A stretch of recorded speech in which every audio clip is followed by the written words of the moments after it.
Hey everybody, it's Ross. I want to talk to you today about the One Big Beautiful Bill Act that passed, otherwise known as H.R. 1. This passed on July 4th of this month. It's currently July 22nd. And I want to talk about a few things that probably pertain to a lot of you.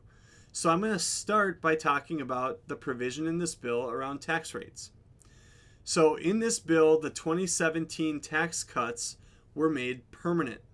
So what that means is that increase we've been expecting to happen on January of 2026 is no longer happening on January of 2026. So if you remember, the 12% bracket was going to turn into 15%.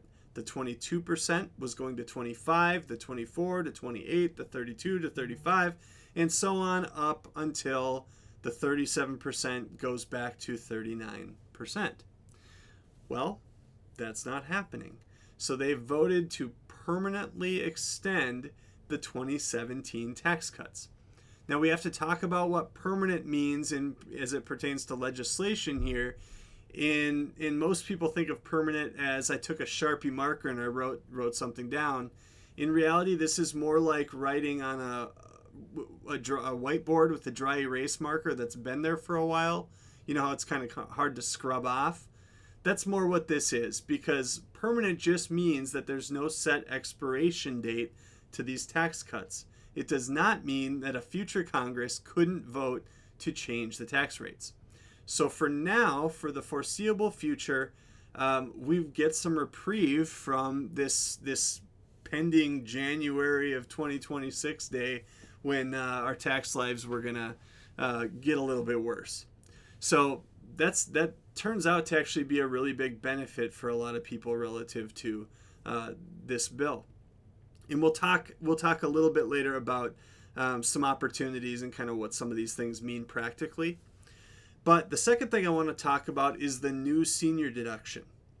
Now, in leading up to the passage of this bill, there was a lot of blustering out there and conversation going on and arguments going on about every provision. But one of the things you kept hearing was no tax on Social Security or reduced tax on Social Security for seniors.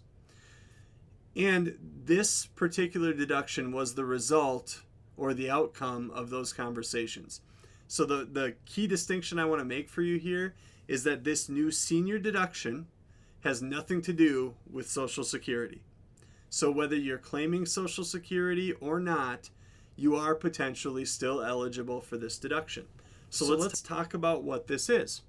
This is a $6,000 per person deduction from your gross income for those aged 65 or older. So you can do the math. If you're a married couple and you're both 65 or older, it's a $12,000 additional deduction. Now, we know the age stipulation is age 65 or older in the year that you take the deduction. The second stipulation revolves around income. So if you are specifically your modified adjusted gross income. So if you were under 75,000 of MAGI, modified adjusted gross income, as a single taxpayer or $150,000 as married taxpayers, you are fully eligible for this deduction. And then we hit the phase-out range, which goes from 75 up to 175 or 175,000 for a single taxpayer, and from $150,000 to $250,000 for married taxpayers. In that range, you are still eligible for the deduction, just at a reduced rate. And it reduces at a clip of 6 cents for every dollar that you're over that bottom threshold. And finally, for those who are over 175,000 or 250,000, you are not eligible for this deduction. So we've got the age stipulation and the income stipulation. And lastly, unlike the tax cuts, this portion of the bill is not permanent. This is for tax years from 2025 to 2028, unless Congress decides to extend it. But for now, it looks like we have 4 years of this additional senior deduction. So just a quick run through of how that works. If you're taking the standard deduction And I'm just going to assume you're 65 years old looking at this. If you're taking the standard deduction and you're 65, you also get an additional age-related deduction. So, for example, standard deduction for single is $15,750 this year. That also went up as a result of the bill.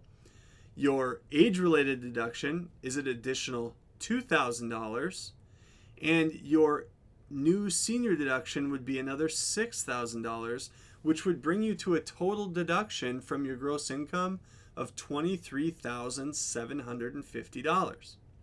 Now, if you're married, works the same way. $31,500 is your standard deduction. $3,200 is your age-related deduction. And you add the $12,000 new senior deduction right on top of that, which brings you to a total potential deduction of $46,700. So this is a real increase in those deductions. Now you might be watching this and saying, "Well, Ross, I don't take the standard deduction. I itemize. So what gives?" Well, here's the good news. Whether you itemize or take the standard deduction, this new senior deduction is available to you. So it will go right on top of the itemized deductions that you have. So what does it all mean? Well, one, if you're a retiree for whom Social Security is a large portion of your retirement income, it may actually mean that you will pay less or no tax on your Social Security benefits due to the provisions of this bill. So that's one possibility. Number two is it gives us an additional reason to pay attention to your modified adjusted gross income. That's what's used to determine things like how much tax you pay on your Social Security or your IRMAA surcharges if you have them. IRMAA surcharges are the additional premium that you pay on your Medicare or for your Medicare as a result of hitting different income levels. So this may have an effect on that as well. And the third reason now is to make sure that our modified adjusted gross income stays at a level that allows for taking advantage of the maximum new senior deduction that you can get. So what this means is that if you have a variety of sources from which you can get income, the combination you use may change somewhat to make sure that you're staying within the thresholds according to your plan. And number three is long-term tax strategy. Permanent tax cuts means that you don't have the same deadline of January 2026 that you had just a month ago to get your Roth conversions done before tax rates go up.